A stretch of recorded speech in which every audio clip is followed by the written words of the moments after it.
Good morning, sir. So, number one, a boiler house has natural growth chimney of 20-meter height. Flue gases are at temperature of 380 degrees Celsius, and ambient temperature is 27 degrees Celsius. Determine the draught in millimeter of water column for maximum discharge through chimney, and also the air supplied per kilogram of fuel. So we have given here height of chimney.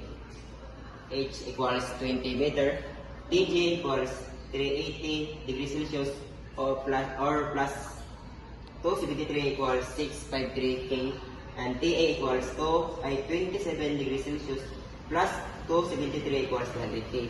So the solution is using the formula H equals 353 times H times 1 over 2 times T air.